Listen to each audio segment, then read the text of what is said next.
મહેસાણામાં એક ટેન્ડર બહાર પડે છે અને આ ટેન્ડર બહાર પડતા જ વિવાદ શરૂ થઈ જાય છે। આ ટેન્ડર હતું પોલીસ સ્ટેશનના સફાઈનું અને આ ટેન્ડર એક જ મહિનામાં 2 વાર પાડવામાં આવ્યું અને 2 વાર પાડ્યા બાદ પણ જે પોલીસ સ્ટેશનના માપ હતા તે બદલાઈ ગયા। શા માટે રાતોરાત પોલીસ સ્ટેશનના માપ બદલાઈ ગયા અને જેણે આ સમગ્ર જે કૌભાંડ હોવાની આશંકા વ્યક્ત કરી રહ્યા છે એવા જાગૃત નાગરિક છે તે આપણી સાથે જોડાયા છે ભૌમિક ભટ્ટ। તો આ વાતની શરૂઆત જ કરીએ કે આ ટેન્ડરની આખી પ્રોસેસ શું હતી, કયા મહિનામાં બહાર પડ્યું અને શેનું ટેન્ડર હતું? આ કુલ મહેસાણાના 23 પોલીસ સ્ટેશનોનું સાફ સફાઈનું ટેન્ડર બહાર પાડવામાં આવ્યું હતું। આ ટેન્ડર પ્રક્રિયાના અંદર સૌ પ્રથમ 54 લાખ રૂપિયામાં આ 23 પોલીસ સ્ટેશનોનું સાફ સફાઈનું કામ ચાલુ જ હતું। એ પછી રાજકીય ગૃહમંત્રીના ત્યાંથી એક કંપનીને ફરજિયાત ટેન્ડર આપવા માટે પ્રેશરાઇઝ કરવામાં આવ્યું। એ પ્રેશરાઇઝને ધ્યાનમાં રાખીને પહેલાં 71 લાખનું ટેન્ડર રજૂ કરવામાં આવ્યું। એટલે આ સમયગાળો ક્યારે હતો જ્યારે જૂનું ટેન્ડર ને આ નવા ટેન્ડર? 54 લાખનું ટેન્ડર પૂરું થતું હતું, તેની સામે નવું ટેન્ડર પડતું હતું। એટલે એક કંપનીને ટાર્ગેટ બનાવી ગૃહ મંત્રાલયના ત્યાંથી એક જ કંપનીને 2-4 જગ્યાએ ટેન્ડર આપવાનું કામ ચાલુ જ હતું। ગોધરા મળી ગયું, બનાસકાંઠામાં મળી ગયું અને હવે મહેસાણાનો વારો તો એ જ કંપની માટે। પણ દરેક જગ્યાએ એ કંપનીના લોકોને વધારે પૈસા મળે એટલે ટેન્ડરનો ભાવ ઊંચો કરવામાં આવ્યો। જે 54 લાખમાં 23 પોલીસ સ્ટેશનોની સફાઈ ચાલતી જ હતી, તેની સામે 71 લાખનું પહેલું ટેન્ડર પાડવામાં આવ્યું। 71 લાખનું ટેન્ડર 10-15 દિવસમાં રદ કરીને તાત્કાલિક ધોરણે ગૃહ મંત્રાલયના કહેવાથી 2,85 લાખનું ટેન્ડર બનાવવામાં આવ્યું। હવે ટેન્ડર તો બનાવી દીધું આ લોકોએ, પણ બંને ટેન્ડર જેમ ધારા એ લોકોએ ઓનલાઈન મૂક્યા હતા। ઓનલાઈન મૂક્યા એમાં મારી નજરે આવ્યું કે આ બંને ટેન્ડરોના અંદર પોલીસ સ્ટેશનોનો માપ 15 દિવસના અંદર વધી ગયા। ધારો કે સાંથલ પોલીસ સ્ટેશનનું માપ છે 1358.57, અહીં 450 છે। 71 લાખમાં 450 છે, અહીં ડબલ થઈ જાય છે। વિસનગરનું ડબલ થઈ જાય છે, ખેરાલું ડબલ થઈ જાય છે, વસઈ ડબલ થઈ જાય છે, લાડોલ ડબલ થઈ જાય છે, લાંગણજ ડબલ થઈ જાય છે। આ માપ ડબલ કરી દેવામાં આવે। મારું એવું કહેવું છે કે ભાઈ સરકાર હોય તો સ્વાભાવિક વાત છે કે સરકારનો કોઈ કાર્યકર હોય, માનવતો હોય તેને 2 પૈસા કમાવા માટેનો, પણ આટલું બધું શા માટે? મેં મહેસાણા એસપી શ્રીને આ બાબતે લેખિત રજૂઆત કરી। મેં એમને જણાવ્યું, એમને મેં 17/3ના દિવસે દરેક મુદ્દા અંકી અને એમને મેં જણાવ્યું, છતાં પણ એમને મારી વાતને ધ્યાન ઉપર ના લીધી। તો થોડા દિવસ મેં રાહ જોઈ, કારણ કે કાયદાના રક્ષક અને જ્યારે જિલ્લા પોલીસ વડા સાથે આપણે કોઈ પણ પ્રેઝન્ટેશન કરતા હોય તો આપણે કાયદા સામે આજે દુઃખની બાબત છે કે કાયદાનું પાલન કરાવનાર લોકોને કાયદાનું પાલન કરતાં એક નાગરિકે શીખવાડવું પડે, એ ખૂબ જ દુઃખની બાબત છે। પછી મેં મારા એડવોકેટ છે હાઈકોર્ટના, એમના માધ્યમથી મેં મહેસાણા જિલ્લા પોલીસ વડાને નોટિસ મોકલી, છતાં પણ એમને કોઈ પણ પ્રકારની કાર્યવાહી ધ્યાન રાખ્યા વગર આ બધાના ઉપરવટ થઈ। મારા પાસે એવા બી સમાચાર છે ભાઈ ગૃહમંત્રીના ત્યાંથી કોઈ એક વ્યક્તિનું એવું કહેવું છે કે ભાઈ ગૃહમંત્રી બેઠા છે, તમે તારે કરો વાંધો નહીં, બેક સાઈડમાં ગૃહમંત્રી છે। પણ મારું હર્ષભાઈને બી કહેવું છે આપના ચેનલના માધ્યમથી, હર્ષભાઈ આપ તો એમ કહો છો કાયદામાં રહેશો તો ફાયદામાં રહેશો, તો આવડો મોટો ભ્રષ્ટાચાર કરીને કોણ કાયદામાં રહેશે ને કોણ ફાયદામાં રહેશે? એ વાતની પુષ્ટતા આપ મને જરૂરથી જણાવજો। બીજું મારું એવું કહેવું છે કે જ્યારે આ ટેન્ડર પ્રક્રિયા ખોલવામાં આવી, એ ટેન્ડર પ્રક્રિયા ખોલતી વખતે જિલ્લા ટ્રેઝરી અધિકારી હતા, જિલ્લા ઉદ્યોગ કમિશનની નિમણૂક થાય એ બાબતે પણ જિલ્લા પોલીસ વડાને મેં માહિતી અધિકારના નિયમ મુજબ પૂછ્યું છે કે સાહેબ શ્રી આપે જ્યારે આ ટેન્ડર ખોલ્યું ત્યારે આપશ્રીએ કોને કોને હાજર રાખ્યા હતા? એનો પણ એ જવાબ આજ દિન સુધી મળ્યો નથી। બીજી વાત મારી એવી છે કે જે કામ 54 લાખ રૂપિયામાં થતું જ હતું એને શા માટે 70 લાખ સુધી 71 લાખ સુધી લઈ ગયા? ચલો 71 લાખ સુધી લઈ ગયા, થોડો ડિફરન્ટ કર્યો, થોડી વાત આપણે સમજી લઈએ, પણ આ તો સીધો 2,85 લાખ સુધી ડાયરેક્ટ જ રાતોરાત ડબલ થઈ ગયા બધા, એટલે 5 ગણો ભાવ વધી ગયો। પણ મારું એમ કહ્યું એકદમ લાગણ જ રાતે વધી ગયું।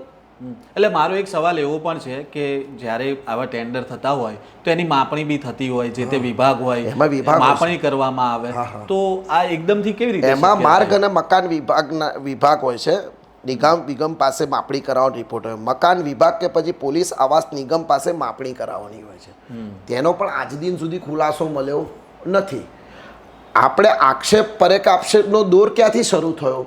જ્યારે જિલ્લા પોલીસ વડાને જ્યારે આપણે મળવા માગતા હોય, મેં મારા જિલ્લા પોલીસ વડાશ્રીને મેં મારા મોબાઈલથી જ્યારે એમને પ્રમોશન આવ્યું કે ભાઈ તમને રેન્જ આપણે ડીજીનું પ્રમોશન આપશ્રીને મળ્યું છે, બરાબર, એટલે મેં એમને ખાલી વિનંતી કરી કે તમે અમારા મહેસાણાના અંદર જે બહાર પાડ્યો છે કોન્ટ્રાક્ટ, બરાબર, એ તમે જરા ધ્યાનથી જોઈને એના અંદર જે ભ્રષ્ટાચાર થયો હોય તે ભ્રષ્ટાચારને દૂર કરશો.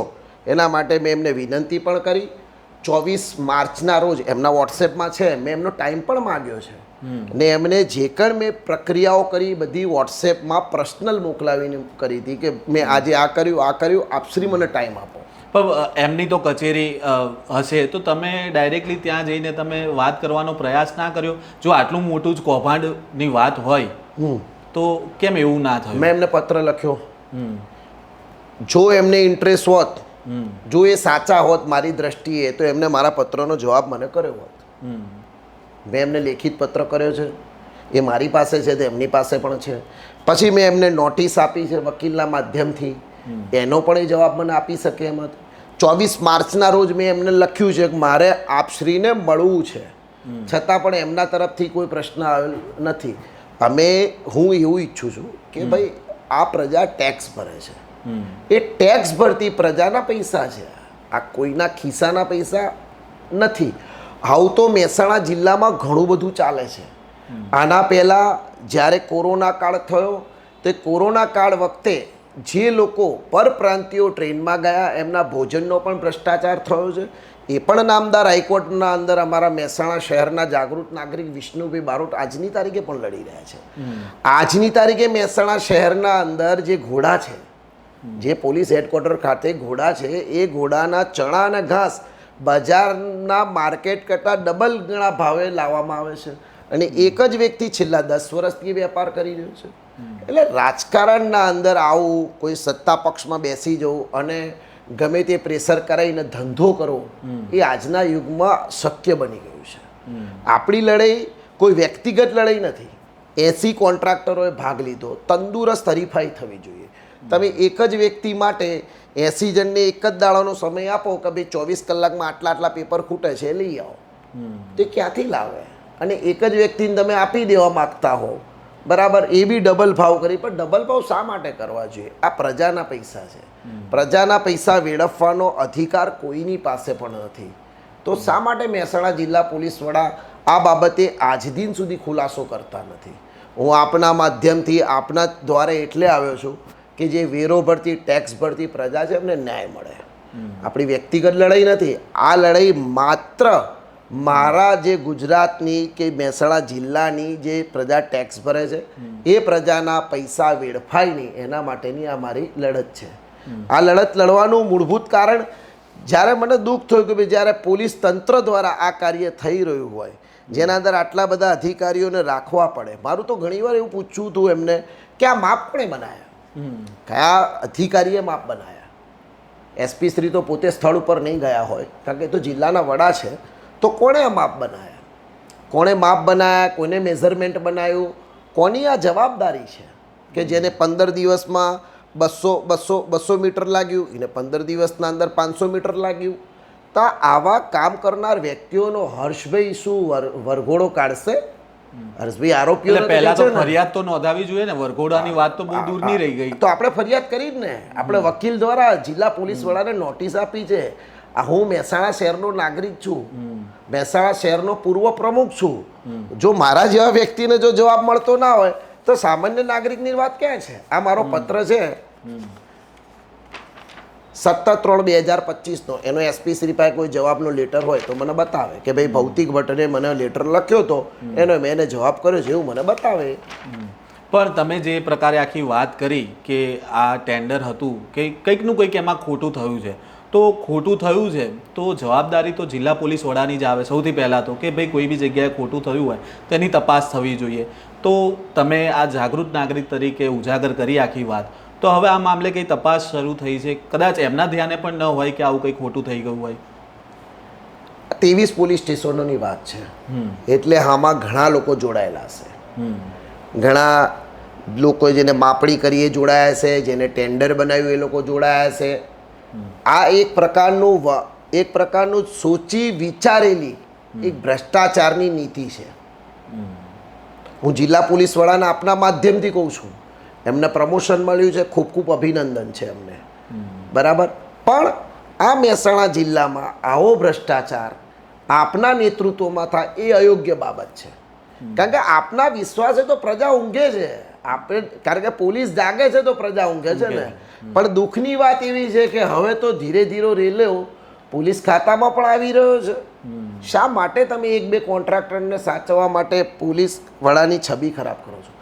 પાર્થિવરાજજી જે હતા અમારા ત્યાં એસપી હતા, ગૌરવ છે અમને પાર્થિવરાજ ઉપર. પાર્થિવરાજસિંહ વખતે પણ આ જ પ્રક્રિયા કરવામાં આવી હતી સેટિંગથી, પણ પાર્થિવરાજે આ ટેન્ડર પ્રક્રિયા ગૃહમાં જઈને કેન્સલ કરાવી હતી. આપણને સેલ્યુટ છે, પોલીસ ખાતામાં ઘણા એવા અધિકારીઓ છે, ચૈતન્ય માંડલિક છે, જેમને જોઈને આપણી ઈચ્છા થઈ જાય, સેલ્યુટ કરવાનું મન થઈ જાય, કે જે લોકો પ્રજા સાથે પોઝિટિવ વર્ક સાથે જોડાયેલા છે. પણ આ કાર્ય થવાથી દુઃખ છે કે ભાઈ આવડું મોટું જુઠ્ઠું શા માટે ચલાવવામાં આવી રહ્યું છે. આના માટે યોગ્ય પગલાં ભરવામાં આવે. જે લોકો આમાં ઇન્વોલ્વ છે એ લોકો સામે કાયદાકીય પ્રક્રિયા મહેસાણા જિલ્લા પોલીસ વડાએ લેવી જોઈએ. પણ તમે જે પ્રકારે જે એસપીની વાત કરી કે એમણે છે ગૃહ ખાતામાં જઈને આ ટેન્ડર રદ કર્યા આવ્યા, તો અત્યારે કેમ આ ટેન્ડર રદ ના થયું જો આટલો જ મોટો ઘાલમેલ થયો હતો? તો એ જ હું વિચારી રહ્યો છું કે એસપી શ્રી કોઈ પ્રક્રિયા નથી આપી રહ્યા. એસપી શ્રી કેમ ચૂપ છે? મહેસાણા જિલ્લા પોલીસ વડાને કોનું મૌન દબાઈ રહ્યું છે? કયા રાજકીય વગદાર વ્યક્તિએ ગૃહ મંત્રાલયમાંથી સોપારી લીધી છે કે હું કાયદાના રક્ષક પાસે જ ખોટું કરાવીશ? એવી કઈ મજબૂરી છે? તમને પ્રમોશન મળ્યું, ડીજીનું ખૂબ ખૂબ અભિનંદન છે. તો કોઈ અધિકારીએ અમારા મહેસાણાના એસપીને એવી કોઈ બીક આપી છે કે ભાઈ તમને હું સારી જગ્યાએ નહીં જવા દઉં, તમે જો આ ટેન્ડર નહીં કરો તો તમને સારી જગ્યાએ પોસ્ટિંગ નહીં થવા દઉં? એ તો આઈપીએસ છે ને, એ તો એમના ક્વોલિફાઈડ એજ્યુકેશન ભણી અને આ પોસ્ટ ઉપર આવ્યા છે. એમને તો કોઈ અમારા જેમ કોઈ નેતાને પકડીને ટિકિટ લઈને એવી રીતે તો આવવાનું નથી, બરાબર. એ તો એમને એજ્યુકેશનથી આગળ આવ્યા છે. એવું પણ બની શકે ને કે સારું દેખાવાનો ઢોળ થયો હોય, કારણ કે પોસ્ટિંગની લાલચ તો બધાને હોય છે. હું પણ એવું માનું છું, કારણ કે કેટલા દિવસથી કોઈ આન્સરિંગ નથી કરી રહ્યા, કોઈ જવાબ નથી આપી રહ્યા, અને ઉપરથી આ નોટિસ આપ્યાના બીજા દાડે એમને ટેન્ડર ખોલી નાખ્યું. એટલે વન ટાઈપ ઓફ એ ક્યાંક કાયદાને ઘોડી ગયા એવું લાગે છે એમ, કારણ કે એ પોલીસ છે એટલે હાઈકોર્ટ છે, કોર્ટ છે, એમને કદાચ ગણતા ના, કારણ કે કોઈ રેગ્યુલર રૂટિન લાગે છે એમને. બાકી કોઈ પણ વ્યક્તિ હોય તમે એને નોટિસ આપો એટલે તમને જિલ્લાના પોલીસ વડા તરીકે એને તમને બોલાવવા જોઈએ, પારદર્શક વહીવટ થવો જોઈએ, તમને બેસાડવા જોઈએ. તમે મહેસાણા શહેરના નેતા હો, કાર્યકર હો, તમને વ્યક્તિ વ્યક્તિગત જાણતો હોય કે ભાઈ આ આંદોલન કરે છે, પ્રજાના પ્રશ્નો માટે લડે છે, તો મારે એને બોલાવીને કહેવું જોઈએ. અને જ્યારે એમની પાસે હું ટાઈમ માગું છું 24 માર્ચે, અને એમને બધું જ હું ડિટેલ આપું છું વોટ્સએપ કરીને કે સાહેબ આપ મને મળી ના શકો, આપ જિલ્લાના વડા છો, આપને ક્યાંક જવાનું હોય, કારણ કે અમારા વિસ્તારમાં ઘણા મંત્રી મહોદય આવતા હોય, ઘણીવાર હમણાં સીએમ શ્રી બી વડનગર, પીએમ શ્રી બી વડનગર આવ્યા હતા, તો એમનો પણ બંદોબસ્ત હોય. પણ પેપરનો તો જવાબ હોય ને. ઘણી સરકારી કચેરીઓના અંદર આપણે અરજીઓ કરીએ તે લોકો જવાબ આલે છે હા ના, એ સાથે જોડાયેલા હોય છે. પણ આ જે પ્રજાના જોડે જે કામ 54 લાખ રૂપિયામાં થતું હતું એને 71 લાખ તરફ લઈ ગયા, 71 લાખથી તમે 2 કરોડ 85 લાખ તરફ લઈ ગયા. કોના માટે ભ્રષ્ટાચાર કરો છો? પણ જે જૂની કંપની હતી જેણે 54 લાખ રૂપિયામાં કામ કર્યું, તો હવે એ સામે નહીં આવતી હોય? હવે એ કંપની, મને એવા સમાચાર મળ્યા છે કે એ કંપનીનો કોન્ટ્રાક્ટર એસપી શ્રીને એવું કહે છે કે સાહેબ તમે મને ડફોડ બનાવ્યો, મેં તો આ જ માપમાં કામ કર્યું, તો આ માપ રાતોરાત વધી કેવી રીતે ગયું સાહેબ? તો એક કામ કરો સાહેબ, મને નવા માપે પૈસા આપો. તો આ પૈસા કોના જશે? અને આપશે તો કેવી રીતે? હા, મારો એ જ પ્રશ્ન છે કે અત્યાર સુધી જે વર્કર તમારે ત્યાં જે વ્યક્તિ કોન્ટ્રાક્ટર હતો, જે કોન્ટ્રાક્ટ ચલાવી રહ્યો હતો, એનો કોન્ટ્રાક્ટ પતી ગયો, પતી ગયા પછી રાતોરાત માપ ડબલ થઈ ગયા. એટલે ચારે બાજુથી ખેંચ્યું પોલીસ સ્ટેશન ખેંચ્યું હશે એવું લાગે છે, અથવા કંઈક રાતે પોરું કર્યું હશે ટેમ્પરરી બેઝ પર શોર્ટ ટાઈમ. કારણ કે પોલીસ તો ગમે તે કરી શકે. કારણ કે અત્યારે તો ટીવીમાં જાણવામાં આવે છે કે બે દાદા છે, એક ભૂપેન્દ્રભાઈ દાદા અને એક પોલીસ દાદા. આ બે દાદા તરીકે એવું ટીવી પર અમે જોઈએ છીએ. પણ મહાદેવજી બેઠા છે અને મહાદેવજીની અશ્મિ કૃપાથી અમે આપના માધ્યમથી કોઈનાથી બીતા નથી. અમને ઘણા લોકો કહે છે કે ભાઈ શ્રી તમે પોલીસના સામે પડ્યા છો, પોલીસના ભ્રષ્ટાચાર સામે લડો છો, કાલ ઉઠીને તમને પણ કોઈ કાયદાના ચુંગુલમાં ફસાઈ દેવામાં આવશે કે તમને બીજી કઈ રીતે કણગળત ઊભી કરવામાં આવશે, તો કશો વાંધો નહીં, પ્રજા માટે કામ કરીએ છીએ, લડતા તો પ્રજાના પૈસાની વાત છે. પ્રજાના પૈસાની વાત છે. જે ટેક્સ ભરે, જેનો ટેક્સ કપાય એને ખબર પડે, જે કમાવો જાય એને ખબર પડે. આજે 20,000ની નોકરી કરતા હોય, 25,000ની કરતા હોય, એમાં ટેક્સ ભરવો જ પડે છે. અને ટેક્સ તો દરેક વસ્તુ લઈએ એમાં લાગે છે. પછી આ તો જીએસટી વેપારીઓને ફરજિયાત થઈ ગયું છે. તો પણ આવડો મોટો ભ્રષ્ટાચાર શા માટે કરે છે? મહેસાણા જિલ્લા પોલીસ વડાના આપના માધ્યમથી હું રજૂઆત કરું છું, જો આપ નીડર હો, સાચા હો અને રાજકીય કોઈ પ્રેશરથી ડરતા ના હોય તો તમારે આ ટેન્ડર રદ કરી દેવું જોઈએ. પણ તમે જે કંપનીની વાત કરી કે રાજકીય કનેક્શનની આખી વાત છે, તો એ કંપની કઈ છે? એ કોઈ ગુજરાત એન્ટરપ્રાઇઝ કરીને કોઈ કંપની છે, એને કામ મળ્યું છે. તો હવે વર્ક ઓર્ડર મળી ગયો છે. હવે જ્યારથી આપણા પ્રશ્નને પ્રજા સમક્ષ લઈ ગયા છીએ ત્યારથી એસપીસીએ ક્રામ ઊભું કરાયું છે. અમને પણ ઘણા લોકો કહેવા આવે છે, અમને પણ ઘણા લોકો વિવિધ રીતે સમજાવે છે, વિવિધ રીતે ઓળખાણ કાઢે છે, પણ ભાઈ પ્રજા માટે લડીએ છીએ. એટલે તમારો અવાજ દબાવવાની કોશિશ બધી રીતે મોબાઈલ રેકોર્ડિંગ થાય છે. ઘણા મિત્રોએ એવું કીધું છે કે હમણાં આપણે ઠઠ્ઠા મસ્કરી કરવા ભેગા નહીં થઈ. કેમ ભાઈ? કે તમે પોલીસ સામે પડ્યા છો ને એટલે પોલીસ તમારા પર એક્શન ગમે તાર લેશે. તો સારું છે, ખિસ્સામાં લાયસન્સ, પીયુસી કે હું હવે તો આધાર કાર્ડે લઈને ફરતો થઈ ગયો. આ તો નાગરિક તત્વે કદાચ મને પૂછે કે મહેસાણામાં રહો છો કે નથી રહેતા કે બહાર રહો છો. પણ આ બધાની સામે આપણી એક જ તમારા ચેનલના માધ્યમથી, તમારા ચેનલના અંદર જ્યારે પણ જોઈએ ને ગાંધીજી દેખાય છે, મહાત્મા ગાંધી. તો મહાત્મા ગાંધીની આ ધરતી પર મારી તમારા ચેનલના માધ્યમથી પોલીસના રક્ષક મહેસાણાના એસપીશ્રીને વિનંતી છે કે સાહેબ શ્રી આવું ખોટું શા માટે થઈ રહ્યા છો? આપ કરી રહ્યા છો, હર્ષભાઈના ત્યાંથી કોઈ દબાણ કરી રહ્યું હોય તો એને ઉજાગર કરો. હું તો હર્ષભાઈ સંઘવીને કહું છું, કાયદામાં રહેશો તો ફાયદામાં રહેશો. પ્રજાના પૈસા વેડપશો ને હર્ષભાઈ, તો તમે બી ફાયદામાં નહીં રહો. એના માટે હું વિનંતી કરું છું કે આપ આ ભ્રષ્ટાચારને તાત્કાલિક ધોરણે અટકાવશો. જી બિલકુલ. તો હવે જે તમારી આખું જે કૌભાંડ ઉજાગર કર્યું છે, પરંતુ હવે જે મુખ્ય માંગ છે કે શું થવું જોઈએ આ ટેન્ડરને લઈને? આ ટેન્ડરના અંદર જે લોકોએ માપણી પ્રક્રિયામાં સરકારી અધિકારીઓ તરીકે ભાગ લીધો એમને પનિશમેન્ટ થવું જોઈએ, કારણ કે એમને ગુમરાહ કરવાની કોશિશ કરી છે.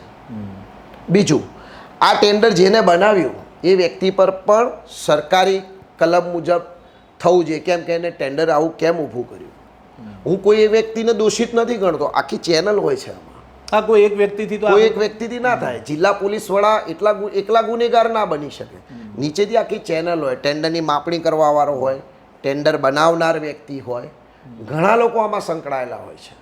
તો હર્ષભાઈને મારી વિનંતી છે કે આમાં જો પોલીસ કાયદો બતાવશે કે ખાલી બેરોજગાર, મુજરીમ કે હમણાં જે કાંડ થયું હતું લેટર કાંડ, એવી મહિલાઓને રાતે જે કરવામાં આવે છે રિએક્શન, પેલો જે સ્થળ ઉપર લઈને બનાવ બને, તો શું હર્ષભાઈ આમાં આવી રીતે રિટેક્શન કરાવશે?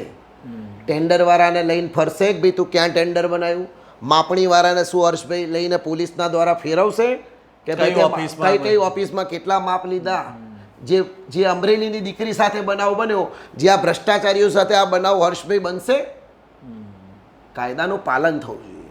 જી બિલકુલ. આપણી જોડે જોડાયા હતા જાગૃત નાગરિક મહેસાણાથી, જેમણે આખું કૌભાંડની આશંકા વ્યક્ત કરી છે અને રાતોરાત જે પોલીસ સ્ટેશનના માપ છે તે બદલાઈ ગયા છે તેવો આરોપ છે. સાથે જ તેમની પાસે એવા પુરાવા પણ છે. તો હવે ગૃહ વિભાગ અને હર્ષ સંઘવી સાથે જે મહેસાણાના જિલ્લા પોલીસ વડા છે, કદાચ એમના ધ્યાને આ વાત ન આવી હોય તો આ વાતની પણ તપાસ થવી જોઈએ કે કેમ જે રાતોરાત છે તે આ પોલીસ સ્ટેશનના માપ બદલાઈ ગયા અને ટેન્ડરની રકમમાં શા માટે આટલો મોટો તફાવત જોવા મળ્યો છે. આ પ્રકારના સમાચાર સાથે ફરી મળીશું. ત્યાં સુધી નવજીવન ન્યૂઝ સાથે જોડાયેલા રહેજો.